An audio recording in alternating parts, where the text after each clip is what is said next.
Football is the ultimate team sport, a place where underdogs can upset champions if all 11 guys come together and catch lightning in a bottle. If Danny O'Shea and the Little Giants taught us anything, it doesn't matter if your opponent's better than you, all you need is one time. The 2010 Seattle Seahawks showed us exactly that.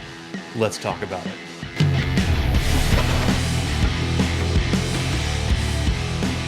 Welcome back to High-Fiving Strangers. My name is Clint, and I'm sure a lot of you guys would have gone with an Any Given Sunday reference there. Well, I was only 10 when that movie came out, and The Little Giants is a classic. Plus, the only thing I really remember about Any Given Sunday is all the boobs and when that one guy's eyeball popped out, which as a little kid just starting to play football gave me an irrational fear that that was an actual possibility. But thankfully for me, I only had a handful of concussions and a torn ACL meniscus. What could have been? Back in '82, I used to be able to throw a pigskin a quarter mile. Are you serious? I'm dead serious. But whether you compare them to the Miami Sharks or the Urbania Giants, the 2010 Seahawks were the ultimate underdog story, and arguably the worst team to not only make the playoffs, but win a playoff game.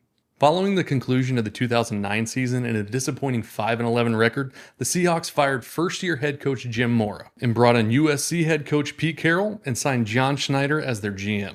That offseason, they would also lose a few key players. Nate Burleson would leave and sign with the Lions. Patrick Kearney would retire after only joining the team 3 years before. And after 13 seasons with the Seahawks, four-time All-Pro and cornerstone of that team, Walter Jones would announce his retirement. The team would bring in Charlie Whitehurst, aka Clipboard Jesus, to compete for the starting job with Matt Hasselbeck at quarterback. And after spending 2 years out of the league, Mike Williams would return, reuniting with his college head coach Pete Carroll. That year in the draft, they would absolutely crush it, setting up the foundation of the Super Bowl team they would eventually become, selecting players like Russell Okung, Earl Thomas, Golden Tate, and Cam Chancellor. But even though all those players would go on to become All-Pros and then lead this team to a Super Bowl, this was their rookie year, and this team sucked. Well, I mean, they won a playoff game, so I guess they didn't totally suck. No, they did, but they just didn't for that game.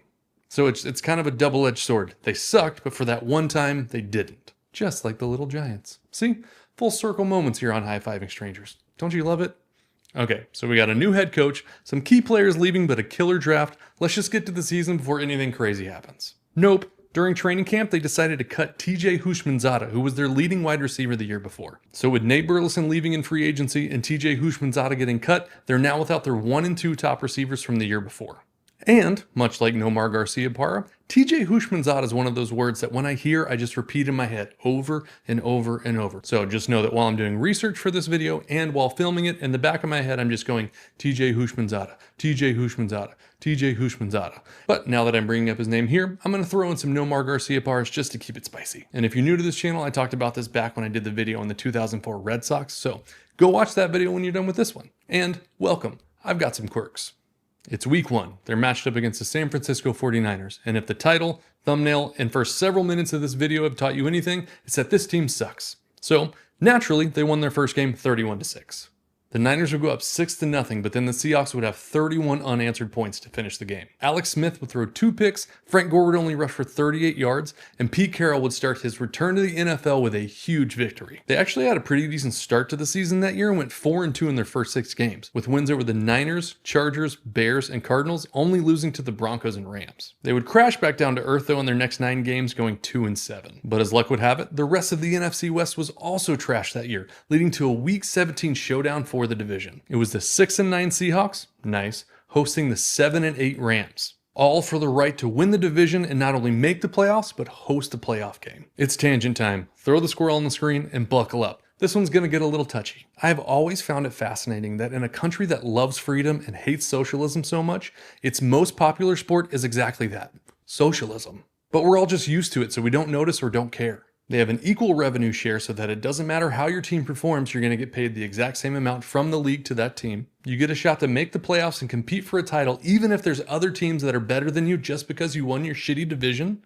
A draft set up so that the shittiest teams get the first shot at the new players coming in without giving the new players a chance to just test the free market and see what they're worth. A salary cap in place so that the poor teams don't have a disadvantage against the richer teams. But as a fan of a team that always sucks, I'm not mad at it. This is also not a political statement, just an observation. Engage in discourse in the comment section at your own risk.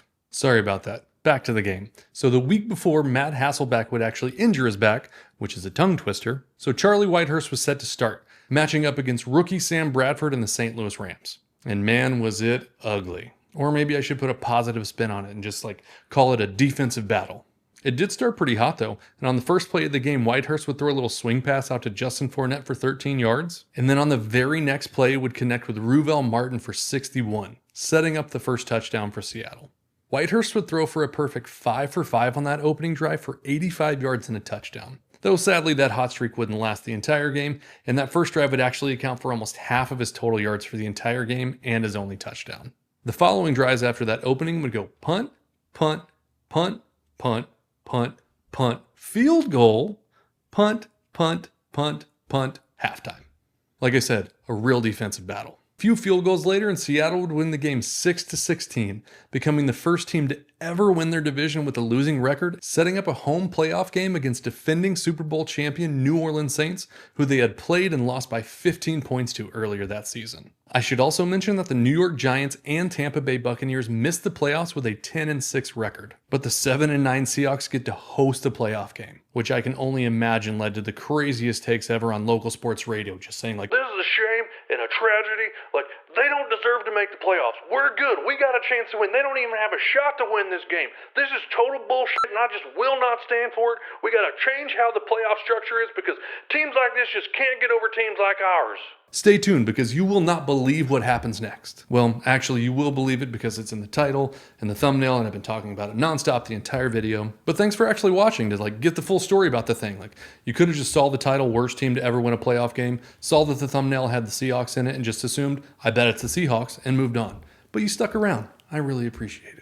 Okay, I know I've said that they're the worst team ever to make the playoffs a few times, but this is not YouTube hyperbole. Like, I'm not just trying to get clickbait here. They're actually the worst team to ever make the playoffs. They ended the year with a negative 97 point differential, the worst by any team to ever make the postseason. Every single one of their 9 losses was by at least 2 touchdowns, and their average margin of defeat was 21 points. They were 28th in yards gained and 27th in yards allowed. Straight booty cheeks. It's Saturday, January 8th, 2011. The 7-9 Seattle Seahawks are matched up against the 11-5 New Orleans Saints, who, like I mentioned before, are the reigning Super Bowl champions. Nobody thought they actually stood a chance, and on that opening drive, the Saints would march into the red zone, but settle for a field goal. I would also like to point out that I'm really excited to show you guys highlights that are in like actual high definition.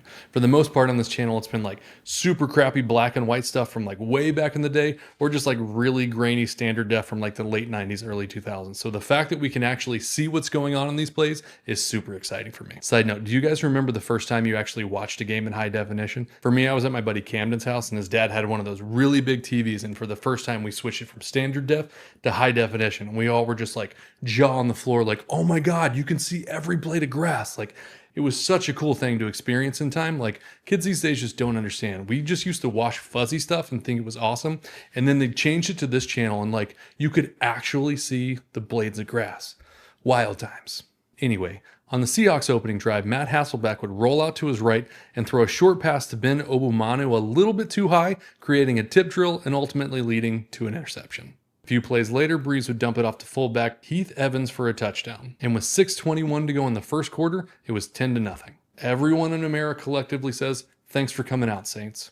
Shout out Big Cat. But Seattle wouldn't give up, and on the next drive, Matt Hasselbeck would lead the team down the field and throw an 11-yard touchdown to tight end John Carlson, and the first quarter would end 10-7. The Saints would answer with a touchdown of their own to start the second quarter. Breeze would fake a pass and then hand it off to Julius Jones for a short touchdown, leading us to the fun trivia fact of the episode.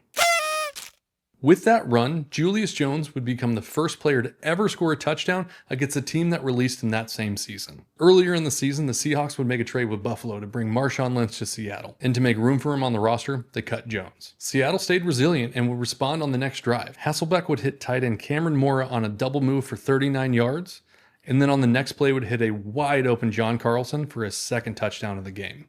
After a couple punts, Julius Jones would fumble, setting up a Seattle field goal, and now the game is tied 17-17. There are still 7 minutes left in the second quarter, and you've already scored more points than you did the entire game last week. Nobody saw this coming. On the next drive, the Seattle defense would hold the Saints to a 3-and-out. Then Hasselbeck would drop an absolute dime to Brandon Stokely for a 45-yard touchdown pass, and with 1:15 left in the first half, they had their first lead of the game. which is too much time for Drew Brees, and he takes the Saints down the field to kick a field goal with 3 seconds left, leading to a 20-24 halftime score. Everyone is in shock. This is crazy. Like, the Saints are going to sort it out at halftime. They're going to come out. Everything will be right in the world. Nope. Matt Hasselbeck is in his bag today, and in their opening drive in the third quarter, he drops another one in the bucket, this time for a 38-yard touchdown to Mike Williams. The 12th man is going crazy, and the Saints are officially in trouble. Seattle then scores another field goal, and headed into the fourth quarter, it is 20-34. But we're talking about Drew Brees and Sean Payton in their prime with the Saints. Like, they're not just going to roll over. They're not just going to take this. And on that first drive of the fourth quarter, they drive 91 yards down the field, and Jones gets his second touchdown of the day. The Seahawks were subbing out players a little bit late in the play clock. Drew Brees recognizes this, snaps the ball early, and then hands the ball to Jones. But looking back at the replay, it seems to me that his knee is down before the ball actually crosses the plane. I mean, you be the judge. That's a pretty close call. But they give him the touchdown anyway. It's now a one-score game at 27-34. Seattle then goes 3 and out. The Saints then kick a field goal, punt, and you know what time it is. The play of the game. The play that launched Marshawn Lynch into meme Hall of Fame. The Beastquake.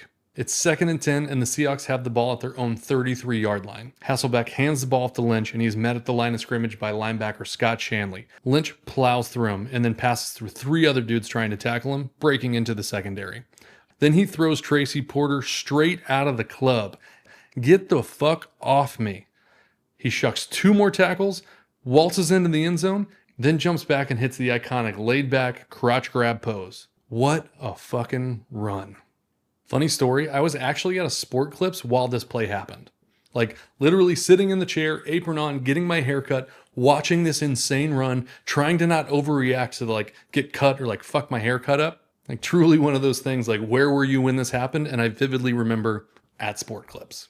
They're not a sponsor of this video or this channel. I just thought it was a funny story and worth mentioning. But if it makes it back to the folks at Sport Clips, hey, hit me up.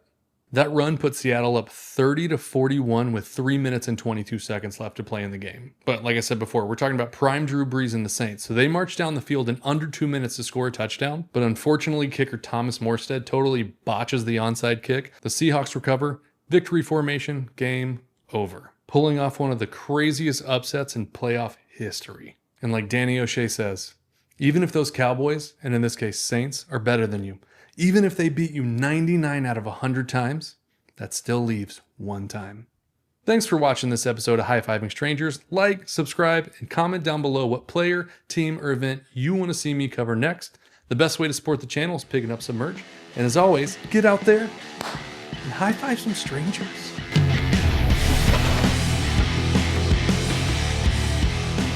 See, the Seahawks were subbing out players a little late in the play clock. Seattle Seahawks, Matt Hasselbeck hurt his back. That's tough to say. That should be like one of those vocal warm-ups that people do like before they go on stage or whatever. Seattle Seahawks, Matt Hasselbeck hurt his back.